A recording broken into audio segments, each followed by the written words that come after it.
Welcome back to the Hot Child in the City. Today I have a very special guest. eaJ sat down with me to discuss his latest single release, new music, touring, and more. So let's get started. Hi, Jay. How are you today? Hello, I'm great. How are you? Doing so well. Thank you for talking to me. You're coming to us from LA, right? I am. How long have you been here? I've been back in LA for like 3-ish years, and before that, I was in Korea for about 10. Oh, cool. Do Yeah. you have, I ask all my guests a variation of this question, but do you have like a favorite LA venue where you have performed or seen a show? I mean, my bucket list, because the first time I saw Jason Mraz with John Mayer was the Bowl, the Hollywood Oh, Bowl, and that's been on my bucket list ever since. that's awesome. Yeah, I was gonna ask what's a good memory you have, and that sounds like an amazing show. Uh, Yeah. I wanted to discuss your latest release, Right Where You Left Me, with Hindia, and we'll hear it in a minute. But I wanted to just discuss how did this track come to be and how did this collaboration come to be? Well, originally I had been sitting on this song because I had been trying to figure out kind of what my next project would look like. So I was sitting on the song for a good 6 months. And one day I was streaming on Twitch, and I do this thing on Twitch where the viewers and I will make a playlist, and then that way I can kind of like get into music and like listen and see what everyone's been liking. And a song played, and this amazing voice came out, and I was like, wait, who is this? Instantly. And then the verse started hitting, and then the beat dropped, and I was like, this is sick. So I looked it up, and it's an amazing, talented artist named India. So I asked him who this was and what he does, and they told me he was in a band, but he also has a solo project. And I was kind of taken aback because that's exactly what I'm doing. So I was like, that's so familiar. And it almost felt a little faded, a little meant to be, as corny as that is. And I just DM'd him and it kind of just worked out. And man, he's honestly been really, really cool and amazing, man. He's a nice guy. I love that. I love the interaction of exchanging the playlists and getting to know people through music. And you never know where something can lead. That's an amazing way to have started this collaboration. And congrats on the new song, the Thank fourth you. single that you released this year, right? Yeah. So what can you tease us? What like new projects or music do you have in the works? What can you share today? Uh, okay. Well, there's actually a few things I have for you that I haven't really said anywhere else, but you're the first person to really ask me that. Oh my goodness, I'm honored. I got you. No, of course. Thank you for having me. So I have an EP that I'm getting ready to release sometime this year. That one's gonna wrap up all the songs that I've been putting out this year. And I'm already have my next EP after that almost completed. So Wow.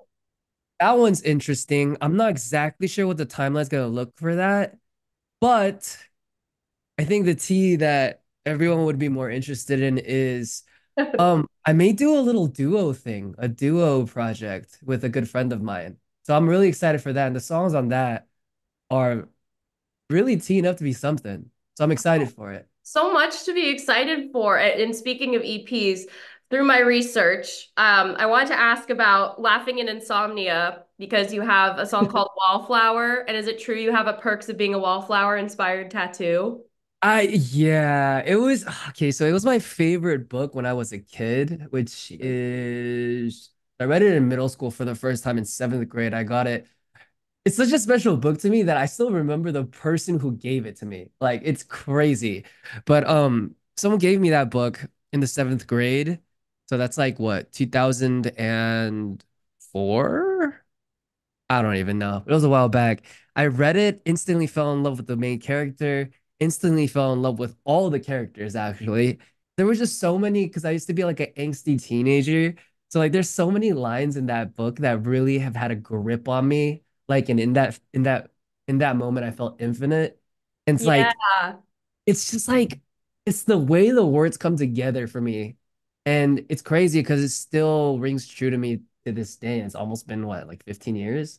I remember when that movie came out, that was the first my like in when I was in ninth grade. That was the first introduction I had to it. But I read the book afterwards as well, which is rare, like to read the book after watching the movie, and it's still Yeah. good. But they have so Yeah. many other pieces in the book, and I love the inclusion of music because it's not like they're not musicians or anything, but it's just teenagers who like talk through music, exchange the mixtapes because it's the 90s and talk about Yeah. records and the One Winter mixtape.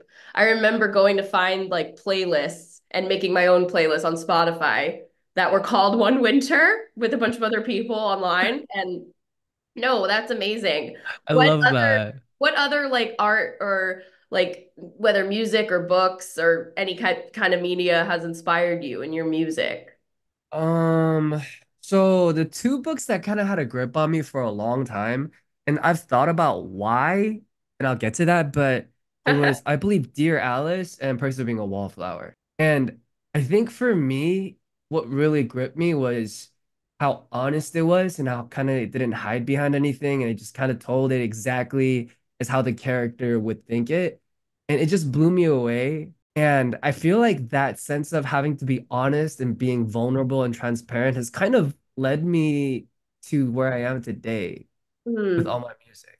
Oh, that's beautiful. Yeah, art Thanks. can really inspire us in so many different ways, and it's a noble profession. And any other things that you want to add or ask me while we're here? Well, I mean, I'm going on my Asian tour pretty soon, and we What? have American tour also lined up for it. I'm opening up for Imagine Dragons that's been announced, but we also have a tour coming up, so be prepared and excited for that. I am excited, and I'll put all of this in the episode's description, all of your information, so anybody listening can go get their tickets and anything else they can find you and all that. Well, I will Amazing. ask about your name because it's backwards. You go by should I say eaJ? Yeah, each or Jay. That I mean, people call me both.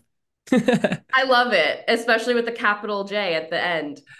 Yeah, it's just my name flipped backwards. And I mean, in the moment, I kind of couldn't use my name because my name and likeness were kind of held. So, in order to like release music, even if it's non-profit or like non-commercial, I kind of had to come up with some kind of alter ego, which is Mm, not really because it's just my name flipped backwards. I love Yeah. it. It's great. Looking through a mirror almost. New identity, but you're still you. I don't know. Kind of something like that. Well, you talked a little bit about John Mayer, Jason Mraz. Do you have like one or two artists you think that are like these are my goals, like these are the guys or gals who I just want to be like or inspire you? Man, the thing is people ask me a question, and the question is, who's your favorite artist of all time? And I can never Art. answer that because I have favorite songs at the Mm, moment, and that changes. Honestly, I kind of just want to keep doing the music that I love and just keep finding new ways to put twists and turns and make it a little fresh and new. that's So, great. yeah. Well, thank you so much for joining me today, Jay, and we'll play your song. Thank you guys for having me, and please stream Right Where You Left Me by eaJ feat. India.